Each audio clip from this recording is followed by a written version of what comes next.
तीन टकली बहुएं। शांति की आदत थी, वो सभी का बहुत मजाक उड़ाती। एक दिन उसके दरवाजे एक साधु बाबा आते हैं जिनके बाल लंबे लंबे होते हैं। बेटी, बाबा भूखा है, कुछ खाने को दे दे। हाँ बाबा आई, खाने को तो बनाया है लेकिन अपने लिए, आपके लिए तो ये ब्रेड है, ले लो। बेटी, बाबा रोटी खाना चाहता है। वो क्या है ना, सुबह से भिक्षा नहीं मिली, 2 रोटी तो बना दे। हाँ हाँ जरूर बना देती, ससुर है ना आप मेरे। वैसे बाबा, बालों में कौन सा तेल लगाते हैं जो इतने लंबे काले और घने बाल हैं? पहले राज बताओ, फिर मैं रोटी बनाती हूँ। बाबा को शांति की बात पर गुस्सा आ जाता है। तू बाबा का मजाक उड़ा रही है? जा, मैं तुझे श्राप देता हूं कि तू गंजी हो जाएगी। शांति बाबा की बात पर जोर जोर से हंसती है। श्राप? अरे श्राप तो ऐसे बोल रहे हैं जैसे भगवान हो। अरे इतनी ही बात पूरी हो जाती है तो भूखे क्यों घूमते हो? रोटी मांग लिया करो ना। मूर्ख लड़की, तू तो मजाक उड़ाने से बाज ही नहीं आ रही। मैं तुझे और श्राप देता हूं कि तेरे घर में जो भी औरत आएगी सब गंजी हो जाएगी। बाबा वहां से चला जाता है और शांति के बाल धीरे धीरे झड़ने शुरू हो जाते हैं और एक दिन तो वो पूरी टकली हो जाती है और वो अपने पति से कहती है, हाय रे, इस शहर का पानी भी ना कितना गंदा है। एक मेरे मायके का पानी था जिससे नहाने से बाल ही बाल लहराते थे, और एक तुम्हारा शहर। गंजी हो गई हूं मैं।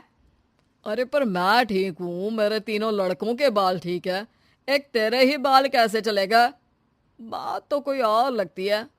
लेकिन शांति को जरा सा भी बाबा का श्राप याद नहीं होता। खैर, दिन बीतते हैं, शांति को विग लगाने की जरूरत पड़ जाती है और एक बार पड़ोसन आती है। अरे शांति, तेरे ना तो सास घर में ना ससुर, क्यों सारा दिन सर ढकी रहती है? इतनी संस्कारी तो तू है नहीं। हाँ, अरे क्या बताऊं, पूरे बाल झड़ गए, टकली हो गई हूं मैं, टकली।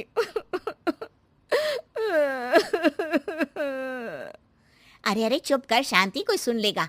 एक काम कर, वो डॉक्टर बाल है ना, उनके पास चली जा, वो तुझे आर्टिफिशियल हेयर लगा देंगे, फिर तो पहले से भी बहुत अच्छे बाल लहलाएंगे तेरे सर पर। शांति डॉक्टर के पास जाती है। डॉक्टर उसे हैरानी से देखता है। क्या हो गया डॉक्टर साहब, कभी टकली औरत नहीं देखी क्या? अरे देखी तो है, लेकिन इतनी टकली नहीं देखी। इतनी टकली से क्या मतलब है? टकली तो टकली होती है ना। अरे नहीं नहीं बहन, मैंने अपने 30 साल के करियर में ऐसी टकली नहीं देखी। अरे ठीक है ठीक है, पहले मेरे सर में बाल उगाने का कितना लगेगा ये बताओ। डॉक्टर सर देखते हैं और कहते हैं, ना जी ना, कुछ नहीं हो सकता, आपके सर पर बाल उग ही नहीं सकते, अंदर तक बंजर है जी आपका सर। शांति मुंह लटकाकर घर आ जाती है। अब कभी वो नकली बाल लगाती तो कभी पल्ले से सर ढकती। दिन बीतते हैं और उसके तीनों लड़के बड़े हो जाते हैं। एक दिन शांति का पति कहता है, मैं सोच रहा हूँ तीनों की शादी एक ही साथ करवा दूं, खर्चे भी बच जाएंगे और 3 बहुएं एक साथ आ जाएंगी, क्यों? हाँ वो तो ठीक है, लेकिन मेरी एक शर्त है। अरे इस शहर में तीनों की शादी करवाएंगे और कल को दूसरे शहर की लड़कियों को यहाँ का पानी सूट नहीं किया तो जैसे मैं गंजी हो गई वैसे ही वो तीनों भी हो जाएंगी तो। अरे तुम बेवजह डर रही हो, देखो मेरे और तीनों बेटों के बाल बिल्कुल ठीक है, ये सब बातें छोड़ो अब। खैर, शांति की 3 बहुएं आ जाती हैं। शांति ने खास करके उन लोगों को उनके बालों को देखकर ही पसंद किया था। मैंने तो टकली होकर पूरी जिंदगी काट दी, लेकिन तुम तीनों के बाल पूरे घर की शान होने चाहिए। किसी के भी बाल कम हुए तो वो मेरे घर में नहीं रहेगी। इस घर में प्यार और इज्जत के साथ रहना है तो अपने बालों का ख्याल रखना होगा।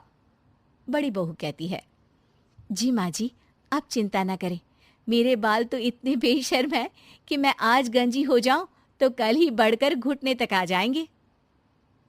दूसरी बोल पड़ी, माँ जी, मेरे बाल तो कभी एक भी नहीं झड़े, चाहे मेरी माँ ने कितना ही चुटिया पकड़कर पीटा हो मुझे।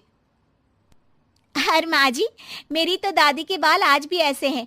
माँ के तो आपने देख ही लिए हैं, मेरे बाल की तो बिल्कुल ही चिंता न करें आप। शांति भी बहुओं के लंबे काले घने बाल देखकर खुश रहती। लेकिन ये क्या, माँ जी हाय रे, मेरे बाल के तो गुच्छे गुच्छे निकल रहे हैं।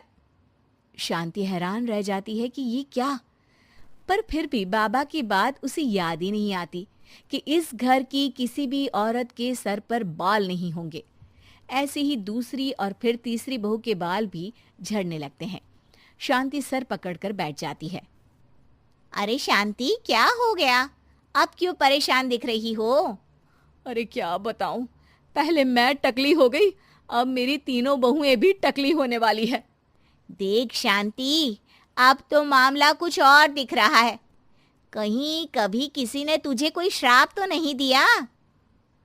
अब शांति का माथा ठनकता है और उसे वो बाबा याद आ जाते हैं। अरे हाँ हाँ, वो बाबा आए थे 20 साल पहले।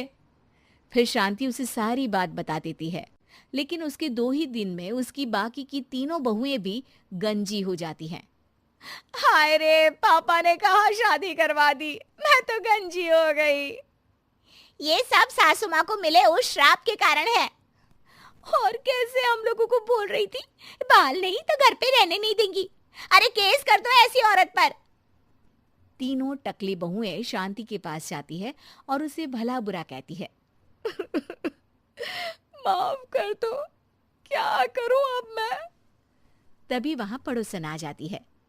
मुझे उस बाबा की कुटिया मिल गई है, कल सुबह तुम चारों तैयार रहना।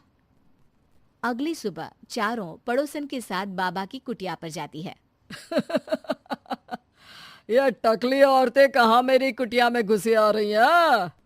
बाबा जी, आप तो ज्ञानी, परम ज्ञानी हैं, फिर क्यों हम लोगों का मजाक उड़ा रहे हैं? ये शोभा नहीं देता आपको। तो क्या तुझे शोभा देता था, जो आज से 20 साल पहले तूने मेरा मजाक उड़ाया था? बाबा मुझे माफ कर दो, मैंने तो जैसे तैसे जिंदगी काट ली, लेकिन इन बच्चियों का क्या कसूर है?